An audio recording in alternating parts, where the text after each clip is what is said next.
दोस्तों आज की वीडियो में हम बात करें कि असदुद्दीन अवैसी साहब को बहुत सारे लोग जो मुसलमान हैं वो ये बात हमेशा बोलते रहते हैं कि असदुद्दीन अवैसी की जो पार्टी है वो भाजपा की बी टीम है, मतलब भाजपा के साथ में मिली हुई है। ये बात कहना कितना गलत है दोस्तों, है ना। जब अपनों को आपने कभी तहकीक की कि भाजपा की बी टीम है असदुद्दीन अवैसी की एमआईएम पार्टी, कभी नहीं तहकीक करे तो फिर आप लोग ये बात क्यों कह रहे।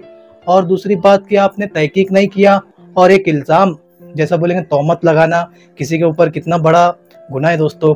अब ये बात क्यों होती मैं आपको बताना चाहूँगा। बहुत सारे मुसलमानों में जो लोग हैं, पॉलिटिशियन है, कोई कांग्रेस में कोई कांग्रेस का पॉलिटिशियन है, कोई राष्ट्रवादी का, कोई समाजवादी का, बहुत सारे पार्टी से लोग कनेक्टेड रहते हैं यहाँ पर। अब सामने वालों को अगर वोट हासिल करना है सामने वाले से, मुसलमान से, अभी मुसलमानों में अगर एक जैसा चीज़ क्रिएट करने की कि हमको वोट फोड़ना है यहाँ पर कि मुसलमानों का वोट कैसे टूटेगा, तो वो लोग फिर बात रखते कि नहीं देखो हम असदुद्दीन अवैसी जो है मोदी को इतना बुरा बुरा बोलते तो उन पर क्यों केस नहीं होता। अकबर अवैसी हमेशा मोदी सरकार के ऊपर इल्ज़ाम लगाते या उनके खिलाफ बोलते तो उनके ऊपर क्यों केस नहीं होता। बाकी कोई भी मुसलमान अगर आवाज़ उठाता है ना तो उसको उठा के बीजेपी जेल में डाल देती है, या फिर संविधान या फिर प्रशासन उसको उठा के सीधा जेल में ठूसने का काम करता है। पर अगर असदुद्दीन अवैसी साहब कुछ बोलते हैं या फिर अकबर अवैसी, तो इनके ऊपर ना तो एफआईआर होती है, ना तो इनके ऊपर एक्शन होता है, ना इनके ऊपर ट्रायल चलता है। ऐसा क्यों? क्योंकि ये लोग बीजेपी की पार्टी है बोले। अब जो सामने वाला नेता कौन रहता मुसलमान, वो रहेगा कांग्रेस का, रहेगा या राष्ट्रवादी का, रहेगा समाजवादी का है, वो ऐसा ही बोलेगा भाई अपने को लोग वोट दे मुसलमान, और मुसलमानों को ये असदुद्दीन अवैसी साहब से एमआईएम से हम दूर करें, और हम लोग मुझे वोट देंगे तो मैं जीत के आऊँगा, और मैं जीत के आया तो मैं पावर में आऊँगा। और वो विकास करे या ना करे, और कभी भी शान नबी की शान में कभी गुस्ताखी होती है, ना तो कांग्रेस का नेता बोलता है, ना राष्ट्रवादी का बोलता है, ना समाजवादी का, कुछ नहीं। मुसलमानों की तरक्की के लिए कभी कोई नेता आगे नहीं आता, समझ रहे। असदुद्दीन अवैसी साहब है जो हमेशा मुसलमानों की आवाज़ बने। तो अब मुसलमानों में ये चीज़ लाना कि ये लोग भाजपा की बी टीम में भाई इनके ऊपर एक्शन नहीं लिया जाता है। एक्शन क्यों नहीं लिया जाता है दोस्तों?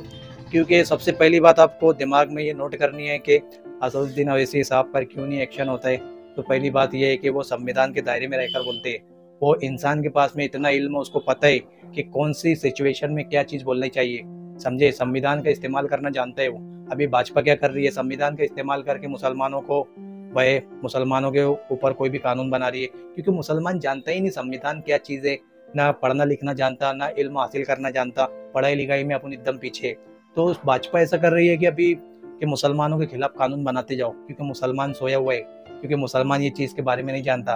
और असदुद्दीन अवैसी साहब जानते हैं, क्योंकि अगर उनके ऊपर केस भी होता है तो वो केस जीत जाते हैं, क्योंकि उनको मालूम है अपन संविधान के दायरे में रहकर काम कर रहे हैं। सामने वाली जो पार्टी है संविधान के खिलाफ जाकर भी वो लोग मुसलमानों के ऊपर अत्याचार कर रहे हैं। तो ये बात समझनी होगी, क्योंकि अपने में मुसलमानों में बहुत बड़ा तबका है जो पढ़ा लिखा नहीं है दोस्तों। अगर आप लोग पढ़ेंगे लिखेंगे, कलम की ताकत को पहचानेंगे, तो आप भी, आपके गिरबान तक किसी का हाथ नहीं आ सकता। क्योंकि सबसे बड़ी पावर है आज के टाइम में दुनिया में, वो है इल्मों की ताकत है दोस्तों। और इस्लाम ने इल्म के ऊपर बहुत तवज्जो दिया है। जहाँ अपने नबी का घर था, घर मुबारक था, आज वहाँ पर बहुत बड़ी लाइब्रेरी बनाई गई है, क्योंकि अपने नबी ने पैगाम दिया दोस्तों कि नई एजुकेशन की तरफ ध्यान दो, हमेशा से पढ़ाई लिखाई की तरफ ध्यान दो, ये अपना दीन का इल्म सीखने के लिए ध्यान दो। तुम लोग बहुत ज़्यादा फोकस अपने नबी का इल्म पर था। और जहाँ जहाँ पर मुसलमान अगर पढ़े लिखे बहुत समझदार है, तो वहाँ पर देखना आप कि मुसलमान राज करता है, समझ रहे दोस्तों। अपने में यही चीज़ नहीं है कि मुसलमान पढ़े लिखेला नहीं। हिंदुस्तान में बहुत बड़ा तबका है जो जाहिल है, और उनसे बात करना बोले तो बेवकूफ़ी। क्यों? क्योंकि वो लोग अब हिंदुस्तान का संविधान नहीं जाने, सब कुछ नहीं जाने। तो इसके लिए आज ये माहौल जो बनाया जा रहा है मुसलमानों के खिलाफ, अगर अगर मुसलमान एक होता और मुसलमान मुसलमान होता तो बात होती। क्योंकि आज हिंदुस्तान में 25 से 35 करोड़ मुसलमान हैं दोस्तों, पर फिर भी एक स्टेट में मुसलमान सीएम नहीं है। बहुत ऐसा देखने में नहीं आया कि कोई स्टेट का सीएम मुसलमान बना होगा। हाँ, जम्मू कश्मीर का बने, पर जम्मू कश्मीर में बहुत ज़्यादा आबादी मुसलमानों की है। कोई दूसरी पार्टी वहाँ से जो मेजोरिटी में मुसलमान ही नहीं है वहाँ पर अगर देखा जाए कि महाराष्ट्र में और जो जो अलग अलग स्टेट है, वहाँ पर अपनी सरकार नहीं तो हमारा अपना एमएलए एमपी चुन सकते हैं, अपन खासदार चुन सकते हैं, पर वो भी तादाद नहीं अपनी कि हर जगह जहाँ मुसलमानों की मेजोरिटी भी रहती है ना, वहाँ पर अपने अपने एक मुसलमान भाई इधर से खड़ा हो जाता है कांग्रेस से, एक एमआईएम से, दूसरा राष्ट्रवादी से, ऐसा 4 लोग मिलकर लड़ते और 5वें का फायदा हो जाता। तो फिर कहाँ से, इकाई कहाँ से रहेंगे। जब इकाई रहेंगी, सब मिलजुल कर रहेंगे तो फिर तरक्की करेंगे और हिंदुस्तान के हालात भी बदलेंगे। क्योंकि मुसलमान इतना बटा हुआ है फिरकों में, इधर उधर सब तरफ बटा हुआ है, जिसके लिए आज ये परेशानी देखने में आ रही है मुसलमानों को। अगर मुसलमान एक होता, हाँ तू शिया है तो शिया, तू तेरे अकीदे पे रह, चल ठीक है। तू सुन्नी है भाई, तू सुन्नी अकीदे पे रह ना। तू देवबंदी है, देवबंदी अकीदे पे रह, हम तेरे, तू शिया को सुन्नी को गलत मत बोल, तू देवबंदी और बरेलवी को गलत मत बोल। बस हम मुसलमान है, कोई भी आया भाई तू कौन है, हम सिर्फ मुसलमान है, हमारे नबी एक है, हमारे अल्लाह एक है। जब नबी एक और अल्लाह एक तो बात खत्म हो जाती, फिर फिरकों में क्यों बंटना। और फिरके में आए भी तुम तो फिर एक ताकत बनकर रहो ना, कि कोई सामने वाला अगर कोई हमला करता है मुसलमानों पर, तो ये नहीं देखता कि वो तो शिया है, सुन्नी है, देवबंदी है, बरेलवी है, वो सीधा तो यही देखता कि नहीं यार तू मुसलमान है। हर जगह मुसलमानों को टारगेट करके मार दिया जा रहा है, समझे। और हिंदुओं के अंदर एक ऐसा खौफ का माहौल बनाया जा रहा है कि मुसलमान एक दिन हिंदुस्तान पर कब्जा कर लेगा। मुसलमान क्यों कब्जा करेगा भाई, वो उसके घर की लड़ाई खुद सॉल्व नहीं कर पा रहा हो, भाई भाई में लड़ रहे हो, जायदाद और जमीन के लिए इतना बुरा लड़ रहे कि कोर्ट तक चले जा रहे हो, और वो केस नहीं जीत पा रहे, उनको मालूम ही नहीं है, भाई भाई लड़के मर रहे इधर। तो क्या हिंदुस्तान पे मुसलमान राज करेगा। जो मुसलमान नमाज नहीं पढ़ता, रोजा नहीं रखता, अपने नबी की सुन्नत पर नहीं चलता, तो वो कैसे राज करेगा फिर। ऐसे लोगों के तो जैसा बोलेंगे बर्बादी की तरफ जा रहा मुसलमान। और सामने वाली जो ये पार्टी है, वो ऐसा हिंदू भाइयों के दिलों में खौफ पैदा करती है कि नहीं मुसलमान तुमको खत्म कर देंगे, हिंदुस्तान पर राज कर लेंगे, सब कुछ। आज सत्ता किसकी बैठी ली है, मोदी सरकार बैठी ली है। सत्ता में कौन है, मोदी जी हमारे, कौन है, वो भी हिंदू है, सब कुछ उनका, सब सरकार उनकी। तो फिर खतरा किस बात का, मोदी जी 3 बार जीत के आए, खतरा किस बात का। खतरा इसका है दोस्तों कि कहीं हमारी कुर्सी ना चली जाए, मसला यही है। हिंदू मुसलमान तो एक मोहरा है भाई। अंग्रेज कैसे लड़ाते थे पहले, हाँ इनको बांटो, फिरकों में बांटो, हिंदू मुसलमान में लड़ाओ, इनकी मस्जिद पे हमला करो, इनके मंदिर पे हमला करो। तो ये चीज़ समझनी होगी। जो आज बड़े बड़े पॉलिटिशियन, इनके बच्चे कहाँ हैं, इनके बच्चे बड़ी बड़ी, जैसा बोलेंगे लंदन में, अमेरिका में, बड़ी बड़ी यूनिवर्सिटी में पढ़ रहे हैं। जो अपने आम जनता है उनके बच्चे, कोई काम धंधा कर रहा, कोई मिस्त्री काम कर रहा, कोई ठेला लगा रहा, कोई ये कर रहा, कोई वो कर रहा, क्यों। और जहाँ ये लोग हेड स्पीच देते, हेड स्पीच देने के बाद जो पब्लिक में माहौल क्रिएट होता है, अरे ऐसा करा, आज मुसलमानों ने ऐसा करे, आप मुसलमानों को मारेंगे, हिंदुओं ने ऐसा करे, हिंदुओं को मारेंगे, ये ऐसा माहौल क्रिएट किया जा रहा है। क्यों, क्योंकि इनकी सत्ता और इनका पैसा, अगर ये अपनों को लड़ाएंगे नहीं और अपन लड़ेंगे नहीं, तो इनकी जो सरकार है, जो इनके जो सरकार के जितने भी जो काम नहीं हुए हैं, इनके ऊपर से पर्दा उड़ जाएगा कि ये बेरोजगारी बहुत ज्यादा बढ़ गई हिंदुस्तान में। हाँ, हर तरह से हिंदुस्तान जैसा बोलेंगे कंगाल होते जा रहा है, हर तरह से जीडीपी नीचे गिर रही है, हिंदुस्तान का तरक्की का जो ग्राफ है वो नीचे आ रहा है, वो सब पब्लिक को पता चलेगा और पब्लिक हमको वोट नहीं देंगी। तो पब्लिक को इसमें उलझा के रखो ना, हिंदू मुसलमान में। हाँ, ये चीज़ है, ये दोस्तों समझना होगी। और मुसलमानों की सबसे सबसे खतरनाक चीज़ है कि वो असदुद्दीन अवैसी साहब को भाजपा की बी बी टीम कहते बोले। सामने वाले के जैसे बोलेंगे असदुद्दीन अवैसी के खिलाफ आपके पास में सबूत है कि वो भाजपा की बी टीम है, आप लोग पहले इल्जाम क्या लगाते कि नहीं असदुद्दीन अवैसी साहब है, कुछ भी बोल देते मोदी जी को तो उनकी गिरफ्तारी नहीं होती, एफआईआर नहीं होती। तो इंसान पढ़ेला लिखेला है। लंदन से असदुद्दीन अवैसी साहब ने पढ़ेले है, इतना पढ़ेले आप सोच भी नहीं सकते। और दूसरी चीज़ है, उनके पास में दिमाग है, बहुत टैलेंटेड है, समझ रहे हो, उनको पता है पॉलिटिक्स में रहना है तो कैसा खेलना है।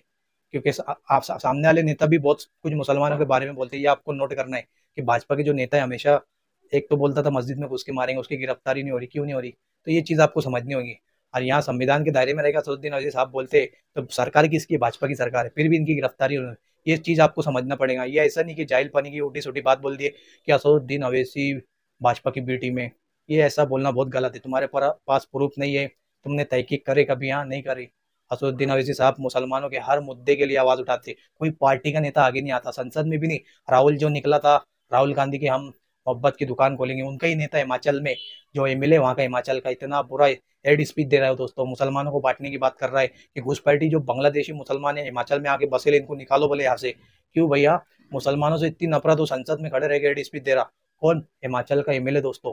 ये चीज समझना होगी कि मुसलमानों के खिलाफ सब पार्टी एक हो जाती है, समझे, और मुसलमान अकेला पड़ जाता है। तो इसलिए अपनी जैसा बोलेंगे पॉलिटिकल पावर बनाओ, क्योंकि हमने आज तक हिंदुस्तान में अपना नेता नहीं चुना। अगर नेता चुनते तो ये सब चीज़ देखने को नहीं मिलती, समझे। पॉलिटिक्स, अब जो संविधान है, संविधान हिंदुस्तान का एक नंबर है।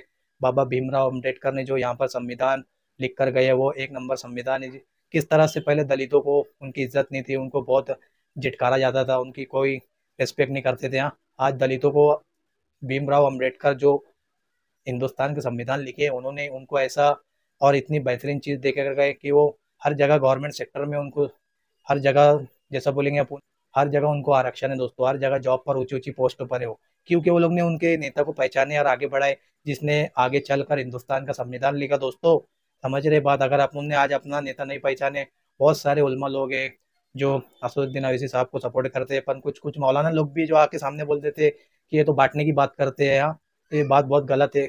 ऐसा बहुत सारे लोग उठेंगे मुसलमानों में कि इनको लगेगा कि मैं मुसलमानों का नेता बन जाऊँ, और उनकी संसद में एक भी सीट नहीं है। गुस्ताख़ी रसूल के खिलाफ कभी वो लोग ने प्रोटेस्ट नहीं करी।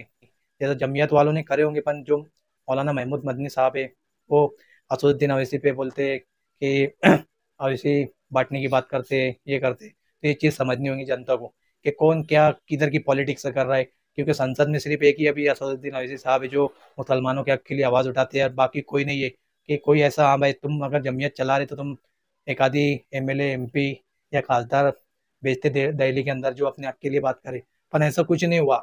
ये सिर्फ बांटने की बात है। मुसलमानों को इसके ऊपर गौर करना चाहिए कि हाँ, कोई जा रहा मैं कांग्रेस को वोट दे रहा, मैं इसको, चल तो ठीक है, तेरा राइट है, पर तू जहाँ तेरे ऊपर जुल्म होता है, जहाँ तेरे ऊपर अत्याचार होता है, जहाँ मुसलमानों को मारा जाता है, उनकी मॉब लिंचिंग की जाती है, एनआरसी का मुद्दा ले लो, 3 तलाक का मुद्दा ले लो, दुनिया भर का सब मुद्दा ले लो, कोई कांग्रेस का नेता नहीं आवाज उठाएगा, राष्ट्रवादी का नहीं उठाएगा, समाजवादी का नहीं उठाएगा, और जितने भी अदर पार्टी है उनका नेता कभी आवाज नहीं उठाएगा मुसलमानों के हक के लिए। क्यों आवाज उठाते ही नहीं? ये सिर्फ मुसलमानों का इस्तेमाल करना जानते हैं, इनका वोट हासिल करना जानते हैं, और इनको यूज करना जानते हैं, समझ रहे? और जो असदुद्दीन अवैसी साहब है, इनका काम ऐसा है कि मुसलमानों के हक के लिए आवाज उठाते हैं। हर किसी की मॉब लिंचिंग हो जाती है, उसके घर पर जाते हैं, उनको दिलासा देते, तसल्ली देते। ये सब उनका काम है दोस्तों। अब आपकी क्या राय है? मैं इतना समझाया क्योंकि मैंने उनके बारे में तहकीक की, सब कुछ पढ़ा लिखा, जब मुझे मालूम पड़ा तो मैं ये वीडियो बना रहा हूँ। ऐसे नहीं कि उड़न टप्पू आके मैंने वीडियो बना दी कि भाई चल तू एमआईएम की तरफ से वीडियो बनाया, तेरे को इतना इतना पैसा मिला होगा। हम किसी के मोहताज नहीं है, हम सिर्फ मोहताज है तो ऊपर वाले के। पर जो हक के रास्ते पे और जो हक पर चलेगा हम उसके साथ में, चाहे हमारे ऊपर कितनी भी उंगली उठे, हमें कोई नहीं फर्क पड़ता, समझ रहे? तो इसके लिए दोस्तों आपकी क्या राय है कमेंट में ज़रूर बताएं। वीडियो को लाइक कीजिए और शेयर कीजिए उन लोगों को जो असदुद्दीन अवैसी साहब को भाजपा की बी टीम बोलते हैं। तो जरा ये बात उनको भी समझनी होगी कि नहीं, हमारे हक के लिए कौन आवाज़ उठाता है, नहीं आवाज़ उठाता है।